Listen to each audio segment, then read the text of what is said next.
Hey guys, how's it going out there today? I hope you guys are doing awesome. Things are going great here in Tokyo, Japan. We're back working, we're out of lockdown, all that kind of stuff. Numbers are kind of climbing up again, so we're worried about where that's going. But for now, things are looking pretty good, except for the weather. Pretty crappy the last few months. But anyway, things are pretty good, and especially on a day like today when I get to look at one of my favourite sneakers of all time, the Nike Air Jordan 1 Mids. I was absolutely mad for these guys right here. They're the clots where you could remove a couple of the panels on there and reveal different colours beneath, and it was just an amazing looking shoe, an amazing looking mid. And then today we've got another beautiful one that's come along. It's a really great shoe, and there's three really big questions that go with it. Question number one is, when is the drop date? There's three different drop dates flying around out there, and I'm going to tell you which ones and which one I think is the actual drop date. Number two, there's a lot of misinformation about what these are actually made of, what materials they've used to make this beautiful looking shoe.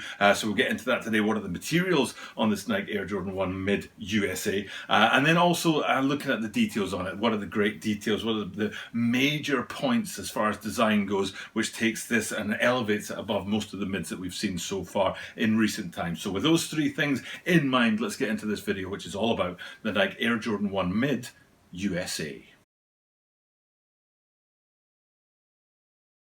This is the Tokyo Brought 23 Sneaker Channel. Tokyo Brought 23 Sneaker Channelです。毎日アップするので、毎日見てください。Every single day from Tokyo, Japan, I bring you content about upcoming sneaker releases, sneaker news, and sneaker reviews. And today we've got the spotlight is a Nike Air Jordan 1 Mid. And there's been just a huge uptick, as far as I'm concerned, in the number of mids and lows that have come from the Air Jordan 1 line. In fact, I would say there have been more mids or lows than there have been highs in recent times. An awful lot in the last 12 months. The start of 2019, there were quite a lot of highs trucking around, and I'm trying to remember, there was one, it wasn't infinite grey, but it was something like that, and then there's a green one as well. There's just a bunch of highs that came out early 2019, but since then, since about mid 2019, mids and lows have dominated the scene, of course, with the odd high thrown in, and then today it's another mid. It's a sad mid in a way though. I've talked about this a lot over the last couple of months of the channel. Being here in Tokyo, Japan, we're very sensitive about the fact that the Olympics got pushed back a year, and hopefully they will happen in July 2021. I think it's July 23rd they're meant to start,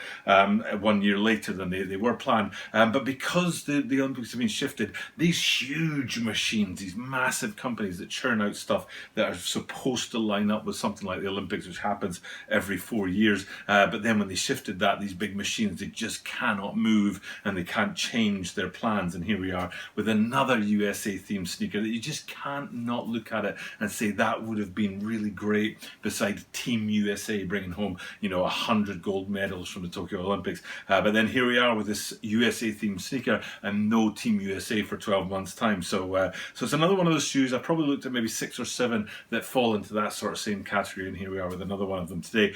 But the difference is with this shoe, it's an absolutely cracking looking shoe, and it stands on its own, and it doesn't actually need that Team USA to carry it through. So without further ado, let's get into that and look at that and talk about those three questions. Question number one was the drop dates. Now, I've seen 3 different drop dates so far on these. One is already dropped, that these are already available at select retailers. The other is August the 1st. Now, this video, I think I'm right in saying, is going to go up on July 30th, which would be 2 days before August the 1st. And then the other is August the 17th. Now, what I'm talking about is places like Soul Supplier. This is Soul Supplier's look at the Air Jordan 1 Mid USA. I'm also talking about Sneaker News. Now, Soul Supplier is more or less a UK site, whereas Sneaker News is more or less a US site. So this is the shoe up on Sneaker News, and then the other place I like to look is Kicks on Fire. And all of those had different drop dates for this shoe. I think I'm right in saying it was Sneaker News that said already available in select retailers. Kicks on Fire said August 1st, and Soul Supplier said August the 17th. I'm putting my money on August the 1st, and the reason I'm doing that is because of StockX, and StockX lists the retail date for this shoe, the drop date, as being August the 1st, and I think that's when we're going to see these guys in at least general release. They might be in a sort of limited release already, but at least in general release. So that's question number one about the dates. Question number two is about the materials used to make these things, and I was you know, at first glance, a special edition, high quality. I'm expecting leather everywhere. Most of the sites I looked at said that it's going to be leather everywhere, but I'm just not so sure. Now, fingers crossed the old green screen will hold up. And what you're able to see here is the back end of these guys. The heel, one of my favorite things to look at on Jordans, is that tiny little rectangle back there. I think it's really classy, and I like to think about, you know, why they chose a particular color to go in there, because they don't always do it so that it matches. For example, the swoosh matches that tab on the back there. In the case of these guys, it's blue. But what I'm most interested in is the way that the swooshes come around from the medial and the lateral sides and kind of joined together at the heel, and then above that you've got the ankles, flaps come in that also join together, and hopefully what you can see, and I don't know how clear it's going to be, is you can see the quality premium leathers that are up there on the ankle, but then down on that little tab and down the point where the swooshes join, you can see it doesn't look like leather at all. And then if we switch it out and we go maybe to I think the toe box might be a good place to look at this as well, and you can see if you get really close up to it, it doesn't look like leather at all. I'm guessing nylon. That's why in the title of this video, nylon versus leather, I think I put up there. And then if we come back to the swoosh and the midfoot and look at that in close detail as well, again, it's got that kind of textured effect that to me is very much more about a man-made material and not a naturally occurring material, which is what leather would be, whereas I think we're talking about nylon for these guys. So I don't think the sites that are calling this all leather front to back have got it right. I have not seen, just for full disclosure, I have not seen anywhere that said it's nylon.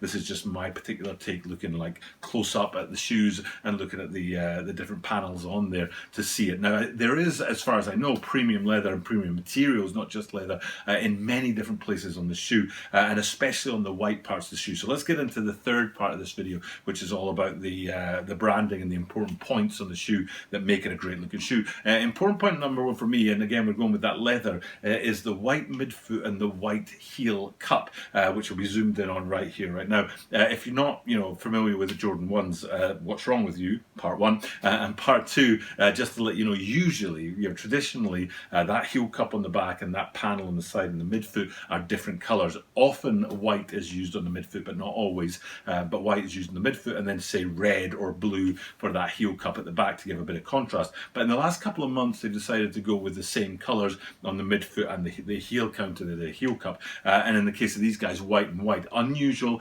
gives a whole different balance to the shoe, especially if you look at it full size instead of zoomed in. You look at that midfoot and that heel cup together being white, which creates a block rather than contrast, which you would get if they had a different color on one of the two. So that's design point number one. Design point number two, if we go up from that heel counter as we get onto the ankle, and it's a very red, white, and blue ankle, all three colours in this USA themed shoe. So the ankles sort of support the lining itself. The padding in there is in the red, and then you've got the wings that come up, the ankle wings that are in blue, and then emblazoned on there the wings logo in white, red, white, and blue. I'm very glad they didn't go with red, which would have kind of sunk into the blue too much, and I'm very glad they didn't go with blue on blue, which sometimes they do. I think the white contrasts really well with the blue, so it's a big yes for me there. But with the three colours up there in that red, white and blue, I was a little disappointed to go up onto the tongues and see that they're just red and blue without any white in there at all. And what I'm talking about is a blue tongue, a blue a blue patch, and a red Jumpman up there. I think it's the Jumpman with air below it, if I remember rightly, for mids. A bit disappointed. I thought they could have done with a bit of white in there to sort of follow through with that theme of the colourway. All in all, I'm not a huge fan of the tongues on mids, because that Nike Air, that classic Nike Air branding that you'd see on highs, very much smaller, very much sort of more concise, is thrown out. And even though it's a smaller shoe, the mid, you've got a bigger sort of branding patch at the top of the tongue there with the Jumpman and the Air. So I think they could have done with a bit of white on there. But it's not too far away to sort of pan out from that and look at the whole tongue, because one of the major points on this is that oversized red stitching that's exposed up there on the tongue, which is a major feature of the special edition line especially. So that's one of the few features on this shoe that's a very quick thing to look at and see a difference between regular mids or regular Jordan 1 highs even, is that exposed stitching, in the case of this, on a blue background with that red sort of emphasis, so you can really get a good look at it and good view of that part of the shoe. And then if we go just back ever so slightly from there and look onto the insole, it matches the tongues with that dark blue motif and then the red branding on there, and again no white in sight, which to me is just a little bit of a loss, but you know, that's just me. And then the final thing, flip these guys upside down and have a look at that beautiful cherry red outsole, very classic Air Jordan 1, whether it's mid, high or low, you know, this is your classic Air Jordan 1 outsole. And again, if you come back and look at it from the side, it adds a little bit of contrast, a little definition to the colour. It looks like a very blue and white sneaker from the side, but having that red strip down the bottom just again gives you another point of reference, which makes the shoe work very well. So all in all, it's a great looking shoe. Hopefully I've answered the three questions that I posed to you guys as far as drop dates go. Already dropped in select retailers August 1st, August 17th. I'm plumping for a general release on August 1st, which is only 2 days after this video drops. Materials wise, I think not mostly, maybe half nylon and half leather as far as I know again though. But let me know in the comments down below if you have more information about this. Love to learn about things at the channel. Love it when you guys teach me about what's going on in the sneaker world. And then finally those branding details on there and the design details that are important to know if you're thinking about putting your hand in your pocket and getting these guys. And without further ado, that's it. That's my video for today. Again, another daily drop. I keep saying in my videos that I'm going to calculate how many days it's been, but I think we might be past 600 days of consecutive content on YouTube without a single day miss. So that's something to keep on trucking along with, and I will keep on trucking along. But I need to go away. It's now 11:45 at night. I need to get this video edited and up in time for tomorrow. So thank you guys for checking out the content, and I'll remind you that I do this every single day, and that means that you are guaranteed to see me tomorrow.